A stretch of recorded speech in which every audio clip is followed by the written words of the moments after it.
Hello, everyone, and welcome to the mini seminar series on behalf of Spiritualism New Zealand. My name's Kim Chamberlain. I'm on the board of Spiritualism New Zealand, and today I have the great honour of being able to have a chat with Adi Sentime with regard to the topic of meditation. Welcome, Adi. It's great to have you here. Thank you, Kim. It's an honour to be here. I'm pleased to be Okay, here. let us start off with what made you want to start meditating? Well, I always had an interest in spiritual things right from a very early age, like going right back to age 10. And even prior to that, I always had an imaginary friend who was with me that I talked to and described as the big white bunny that was absolutely enormous, bigger than me. But he was my friend that I talked to on a regular basis. And at 16, I started doing transcendental meditation. And so I found that was very good. I did it every morning and every night on a regular basis. And then I had a bad experience with it. Well, bad, as in, like, I felt like I was going down a spiral into a void. And it was probably going to be a lovely spiritual experience, but I panicked and, sort of stopped. And then I thought, oh, maybe I shouldn't be doing this. And at the time, I also had beliefs that weren't helpful in terms of being a Christian and believing in the devil and all that sort of thing. And so I thought maybe this is, not a good thing to be doing for me. And so I did stop meditating for a while. And then I stopped also being a Christian because my understanding, for me anyway, broadened. And I realized after reading many books and things that there's more to spiritualism than just Christianity, and every faith has its essence of spirit. And that overall there is one spirit, and that it's not a religion. Spirit is not a religion. And then I joined a circle group in my late 20s, and that accelerated my understanding of spirit and my understanding of meditation, because we always started our group with a beautiful meditation, and it increased of all the practices that we did within that circle group helped increase my connection to spirit as well and helped grow my understanding. So that was wonderful. And then I continued practicing meditation at home, and I was very lucky because I was an at-home mother who worked part-time, and so I had time to meditate every morning and sometimes in the evenings as well. And since then, I have continued to meditate on and off. I had a few breaks here and there, as you do, as you're developing as a human. But of the last few years, I have been meditating consistently and have found it very beneficial. Oh, that's amazing. So what does meditation mean to you? Well, for me, it's a way to open the door to connection with spirit and with your own soul. So it creates space to listen and also to be heard. So to me, it's a two-way communication, and it's creating that space to really open your heart and allow spirit in. So in that stillness that you create through meditation, it allows you to really feel that energy change within you. And as you draw the energy of God in and of spirit in, it helps strengthen and open your own heart to spirit and to connect with that energy. And as you do that, it opens and grows more and more each time. So through regular practice, like anything. I think you have to keep it going and regularly practice it, and to have an open heart and just surrender to whatever you are opening yourself to in terms of spirit. Wow. It's very powerful, isn't it? It Very is very, powerful. very powerful. Yeah. So what benefits do you experience? Well, as I referred to before, I think for me, it creates a stronger partnership with spirit through my guides and through strengthening my intuition. And so in strengthening my intuition, I become more sensitive and open to spirit. And it grows my understanding of spirit. So it just opens, I guess some people would refer to it as the third eye, but just opens up the vista, I guess, of spirit, and being able to just tune in and feel. It's hard to put words to, but it's just feeling the vibration and the energy, that soul connection of understanding the wisdom that comes through in that stillness. So usually when I start meditating, I do set up an intention, and then I open my heart to what may happen without expectation. Mm. Wow. And so have you experienced any challenges? Oh, sorry, the other thing I wanted to say, it does also, the other benefits I've experienced through meditation is peace of mind and clarity. And also, like, it just, because it strengthens that partnership and connection, I find that during the day I'm more connected as well, because Oh, yeah. I'm reminded of the experience of the fact that spirit is real, that spirit is available. And so even during the day, I have that sort of link and connection, and can do what I call like mini meditations, where I just tune in if I need to ask for help for something or guidance, or something's happened and I just need some peace. So I might just do some breathing and relaxing and stilling myself. Great tool to be able to use on It a is. regular basis. Yeah. It is fabulous. Yeah. And so potential challenges for meditating? Well, sometimes I don't make time for it, and I have to sometimes, like, and then I might beat myself up about it, but I'm getting a lot better at not doing that. So I just accept that life does get busy, and I have to get up very early anyway during the week when I go to work. So it's not always possible. But then I'll try and meditate at night. But again, that's not always possible either, because we lead busy lives.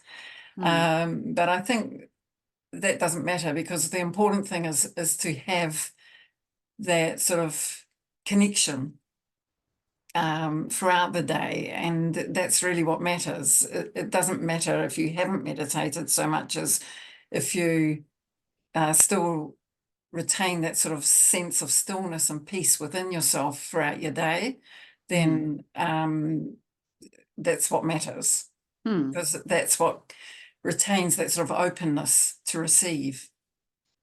And then, sometimes I have time to meditate, but I have to talk myself into it, because, it's kind of like, oh, I don't really feel like it. But for me, it's like going to the gym. Once I actually am at the gym and start doing my workout, I feel really motivated, and then at the end of it, feel fabulous.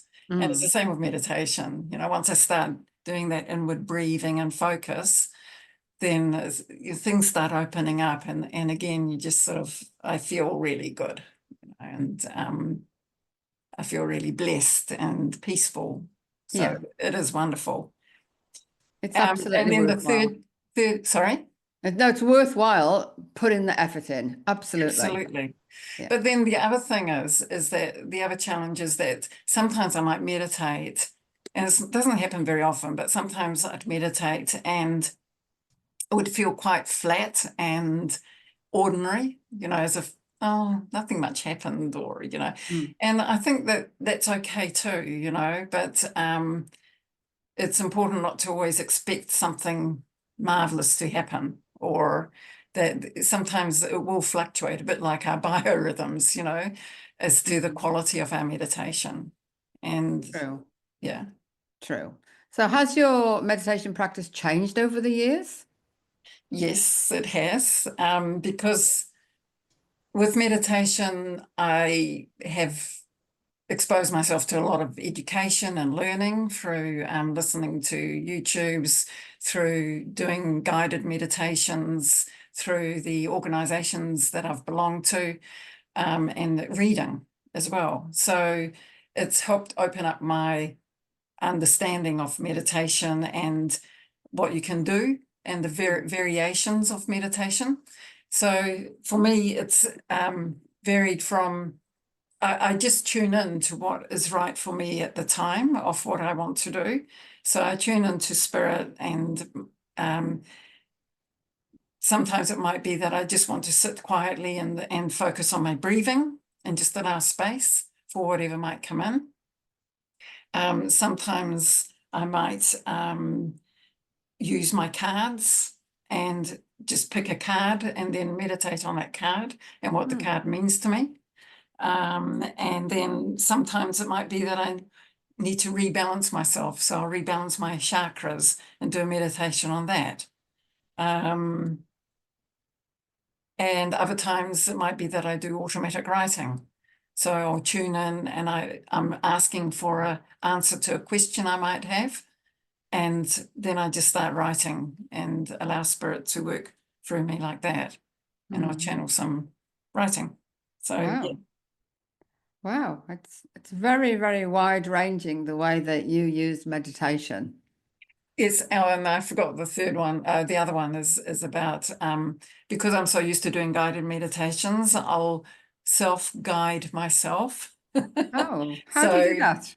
well, I'll just visualize white light coming through me, and then I'll just repeat what others have guided me through. So just visualizing. I go to my special place, which is kind of, oh, how do I explain it? I go from my heart out into this space where I connect with spirit and my guides, and anything can happen in that time. Wow. In terms of, like, sometimes guided meditations I've listened to are about going onto a bridge and there's a stream running underneath, and you allow whatever you want to let go of into that stream, Mm. and it flows away, and then you continue over the bridge and connect with your guide and ask for answers to questions, or just ask, what is it that I need to know now? That sort of thing. That's lovely. So finally, what advice would you have for others with regard to meditation? Well, I think the things that I have learned over time is, first of all, you need to have that willingness to meditate, and have just an openness of heart and openness of expectation. So don't predetermine what you think you might achieve through that meditation, and just trust yourself and trust spirit. I think it's really important to just surrender to the process and open up your heart. And also, I think it's good to start from a place of setting an intention and then putting yourself into a lovely relaxed state through breathing.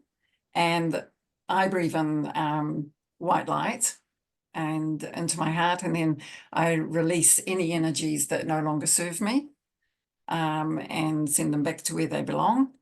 And then I just do that 3 times. And then I visualize white light coming down from above into my body, right through, down through my feet, and out into Mother Earth. So I'm grounded, because sometimes you can get quite sort of heady with the experience if you connect quite strongly with spirit. And then from that point, I just breathe into my heart center and allow whatever to happen with that intention that I have. So I think through regular practice and just creating the space for spirit to come in and connect with you, and allowing that stillness, it will grow. Because the human mind is always liking to be busy. And I think it's really important not to judge yourself when thoughts do come in. And it really does work to acknowledge that thought, and then let it go, and then refocus on your breath or on your visualization that you might be using, and then just continue with your meditation. And then just keep repeating every time a thought comes up. And you'll find that as you do that more and more often, the less interruptions that you'll have, and the more still you'll become. But it is a normal thing. So don't, my advice is to not judge yourself when that does happen, and to keep at it, keep practicing it regularly. Even if you just do it for 5 minutes every day. Exactly. It doesn't need to be a major episode. You can do really, really long ones or really, really short ones. Exactly. Yeah. And just creating that opportunity for connection, you might be surprised as to what happens, you know. And if nothing happens, that's okay too.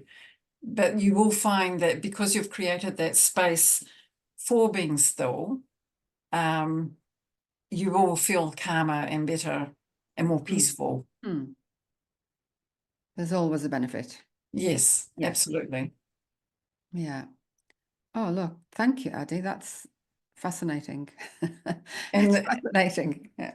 And I think also, like, if you set an intention and just ask a question of spirit, and then listen quietly and just allow that space as you just breathe, and thoughts will come into your mind, and you might be surprised as to, wow, where did that thought come from?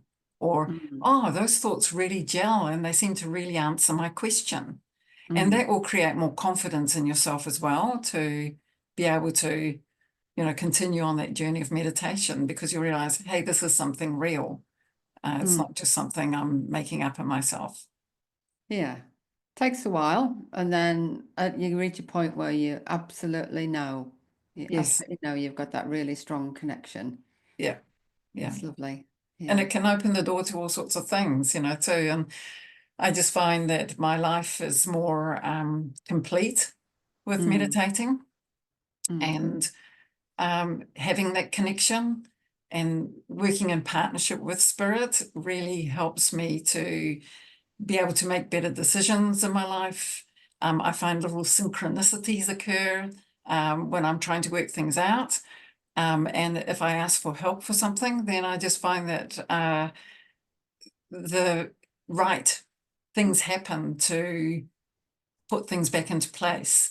And they don't always happen when I want them to. They don't always happen immediately, but eventually things do sort out. And I find that the more I fret about it, the worse things get.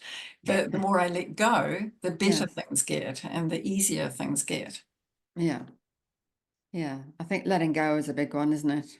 And I think that meditation practice helps you have that sort of approach to life on a daily basis. Yeah. Well, thank you for all of this, Addie. It's been quite amazing listening to the amazing range of ways and benefits that meditation can bring. It's absolutely fascinating. Thank you so much. Thank you for the opportunity. That's all right. It's been excellent. What I will do is below the video, I will add the link to Spiritualism New Zealand meditation series. There's a whole range of meditations there that people are very welcome to listen to. So thank you very much, Addie. It's been great speaking to you. Thank you, Kim.